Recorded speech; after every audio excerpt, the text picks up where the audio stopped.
Hi everyone.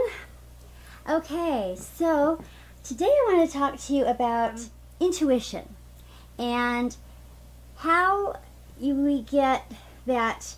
I had this person that wrote in and they said something about, you're always talking about gut feelings, and I don't have that. I don't have gut feelings. And so I wondering, how do I get in touch with my gut feelings? Well, of course, this is a common problem for people that have had narcissistic abuse because we cut ourselves off from being in our bodies. And the gut feelings are in our bodies, they're not in our heads. And so what a lot of us have learned to do with abuse is we dissociated. And so we're kind of out of our bodies and usually thinking about things like, what are they thinking of me? And stuff like that, versus how do I feel in my body, and even what do I think of them. We are very, very concerned with how we're being perceived. First thing you want to talk about when it comes to intuition is the first thing I think would be really, really helpful is if you went back in history and you just sort of did a archaeological dig through your life and think about times when you knew, like think about things that maybe went bad, when you knew but you ignored it because you didn't have proof. So you felt that voice was working in you, because it does work in all of us. It's just how much are you available to receive the messages. And this was a huge problem for me. It's gotten way better, but because I was out of my body a lot and had dissociated a lot of the time. And there's some different ways you can know if you tend to do this. If you have a really hard time with directions, like knowing where you are in space, and or like knowing which way is north, east, west, that kind of thing, or even knowing left and right at the drop of a hat, that's a really common trait for someone who's had abuse, and to cope with it has gone out of body a little bit. So you have that. It's just something to ask yourself.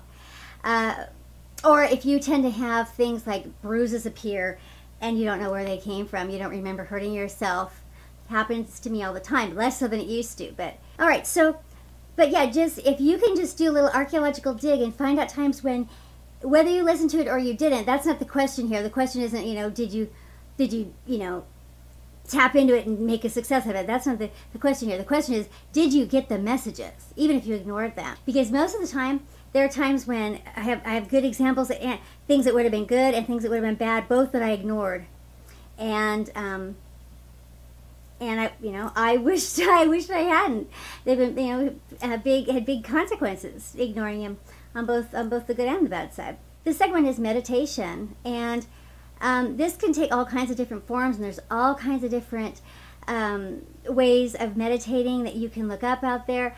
Whatever system works for you, at least like 10 minutes a day, every day, just to quiet your mind. Just quiet your mind, and then later, as you get more used to the idea, you can pose questions ahead of time and then make yourself available for hearing some answers during meditation. And a lot of times what will happen is you'll notice that if you, the answers might come after you have forgotten about them for a while, maybe got a really good night's sleep, or had a good time doing something, took care of yourself somehow and kind of put this question out of your mind. That's when the insight might come the next time you do it after that, after you've sort of refueled. The third thing that you can do about intuition is ask for guidance. Okay, so this is where you, however you do it, and if it's prayer, if it's writing, if it's basically you're just asking the universe to guide you, to speak to you, to be with you and help you in your life. Opening yourself up and saying, like, one of the most glorious prayers of all prayers, which is, please help me. That's one of the very best prayers. Another great prayer is, thank you. Those are just about the two best prayers that there are. But it's okay to go ahead and speak your truth and just ask for some guidance to, you don't have to know the answers. Whatever is out there, whatever resources are there for me, help me. I need some guidance. So just ask for guidance. Ask for some help. Pose questions. And like I said, give yourself a little break.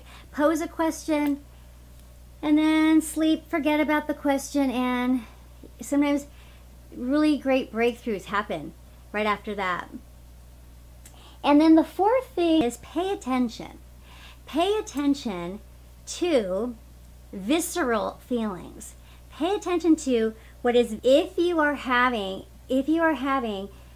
your heart racing, lump in your throat, pit in your stomach, pay attention. If your palms are sweaty, if you're, whatever it is, if you feel warm and good and contented, just pay attention to your visceral reactions. They're going to be more prominent when it comes to the negative things. So when it comes to like the fear and anxiety, that's probably where it's going to come the best. And these are really, really helpful. Higher systems are really, really helpful. As long as you haven't let it run away with you and you haven't started, you don't watch a lot of scary stuff and you get yourself all freaked out, as long as it's in check, this is what keeps you from making the mistake, going down that dangerous road, or going in the car with that guy, or, it's what keeps you safe. And you don't know how many countless times it has kept you safe. That's the thing. You don't know. For all the, the times when the accident happens and someone gets hurt or someone dies, how many times did they get saved? Okay, then, if you are not even if you still, after all these four things, you still have not any idea what the gut instinct is all about, nothing's working for you, you have no visceral reactions, you're still clueless, then what you have to do is you have to move your body. You have to get physical. You have to get up off the couch and get some physical movement in your body. Get outside, get your hands in the dirt possibly, exercise, move your body. Even just just standing up can make a big change. But standing up, stretching, walking around the house, walking outside in the fresh air, that's even a better one. Just change your state by moving your body. All these other things don't work, then that's the next thing to try. And, always you can do things like drinking some more water and trying to get a little bit more sleep, and things like that will also really help your intuition. Because, we all do have it, and it's our system that is in place to keep us safe and to protect us, and also to help us have opportunities that might seem serendipitous or whatever, but they're really not. They're really right there, and it's part of being in touch with your spirit. And if you have been really used to talking yourself out of doing things that you cannot see, that you can't prove, and give a real life reason why you're doing it, if you've gotten used to not listening to things of spirit that seems too woo-woo for you, then you're going to be out of touch with this. And so it's important to try and tap back in. And it is a feminine trait. And so if you're a person that is very, for matters, for whatever balance in your life, you've had to really have strong masculine energy to get things done and to excel in business, to take care of matters, whatever it is, this will be harder for you. So get in touch with your feminine, your side, and because that's where the intuitive energy is. Let that, kind of let some things go as far as, have to be able to see cause and effect and proof, and be able to touch it and feel it and explain it which is a sort of a more masculine way of thinking. And so the more you can tap into just letting there be mysteries in the universe, and letting there be feelings be powerful and guiding forces, and having that be just as legitimate, and that being something you really believe, the better you're off, the easier this is going to be for you. Okay, everybody, thank you very much. And if you could write in the comments about what one of these things have you tried that's really worked, or if you have any other ideas for how you can get in touch with your intuition, I would love to hear it. Or when has your intuition like really saved the day for you? I would love to hear a story like that. So please write that in the comments and subscribe and keep coming back. Okay, I'll talk to you guys later. Bye-bye. Maybe you're